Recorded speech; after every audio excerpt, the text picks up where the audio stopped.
Es muy importante para poder entender, reitero, ese conflicto israelí-palestino, tener presente fundamentalmente 4 variables, o si se quiere, se puede decir 4 aspectos a tener en cuenta. Uno es un conflicto territorial, y ese conflicto territorial demanda que los dos pueblos necesitan un territorio para tener allí su asentamiento, o como nación, o como pueblo, o simplemente como un grupo social. Pero nosotros debemos tener en cuenta que ese territorio tiene toda una serie de acontecimientos históricos. Imagínense, desde Abraham, cuando Dios le da la promesa de tener una tierra prometida.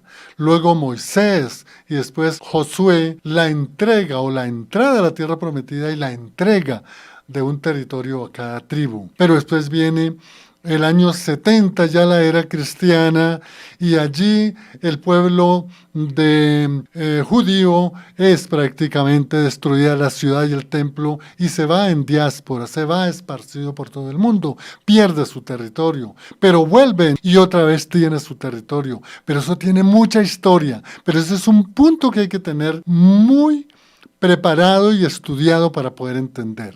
Hay otro ámbito o otro factor que es la parte político-social. Si nosotros partimos desde la entrada del pueblo de Israel, incluso antes, pero solamente desde la época de los jueces, sabemos que allí hubo un territorio y que hubo una organización política, pero que muy pronto, siglos después, se vio allí la existencia en ese territorio de una monarquía, la de Saúl, la de David, y luego Salomón, y luego el reino dividido, y luego en el año 722 los asirios tomaron todo ese territorio y acabaron con las 10 tribus, y en el 586 otro tanto con la tribu de Judá y de Benjamín también desapareció, y vuelve y se conecta con el año 70, allí en donde se acaba prácticamente ese lugar, Jerusalén, el territorio, como territorio para el pueblo judío, y vuelve nuevamente en el 48, pero ya con un Estado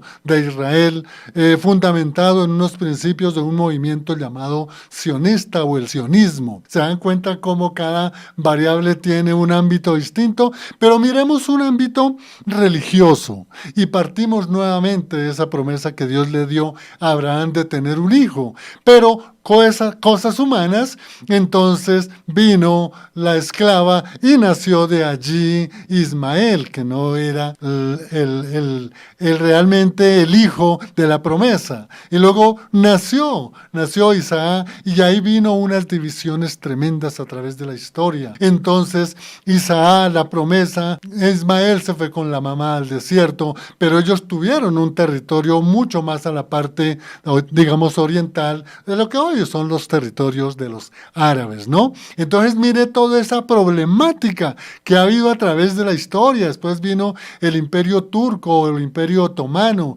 y luego se tomaron unos territorios, y luego en el 48 surge un problema. Se crea, o la orden es crear un estado para un territorio dado a Israel, un estado y un estado árabe, pero los árabes no quisieron crear su estado. Israel sí lo hizo, ¿no? Entonces mire cómo conecta esa parte religiosa. Pero vayamos a otro, algo más grande, que es la soberanía de Dios, en que Él, como soberano, da una promesa a Abraham de que tendrían un territorio, que sería el padre de muchas naciones, que a través de esta nación llamada el pueblo de Israel llegarían muchas otras naciones a conocerlo, y allí se forma un problema eminentemente de promesas, porque dicen los descendientes de Ismael, nosotros también descendemos de Abraham y tenemos necesidad de un territorio, ¿no? Y entonces el pueblo judío habla de lo mismo, pero eso es muy extenso analizar estos puntos, pero otro mucho más complicado, y que tal vez es el que más debemos nosotros centrarnos para no confundir con esos 3 o 4 aspectos anteriores es lo que siempre se llama como un evento escatológico. Y entonces acá es un acontecimiento de los últimos tiempos. Y tenemos que conocer muy bien la profecía de Isaías, la de Jeremías, la de Ezequiel y las 70 semanas de Daniel, especialmente la última semana que no se ha cumplido. Entonces acá es donde tenemos un evento escatológico donde hay unas promesas para el pueblo de Israel. Y antes hay unas promesas también para la iglesia. Y ahí se separa. Y todo esto va en un cumplimiento de una restauración del pueblo de Israel. Fíjense en estos 4 aspectos que hay que tenerlos y examinarlos por separado para poder entender lo que realmente es el conflicto del Estado de Israel, los israelíes, con el pueblo árabe, un grupo llamado en este momento el grupo Hamas. Eso a grandes rasgos, pero es una historia muy larga, pero hay que tener en cuenta esos 5 aspectos. Los repito: territorial, político-social, religioso, la promesa y un evento escatológico.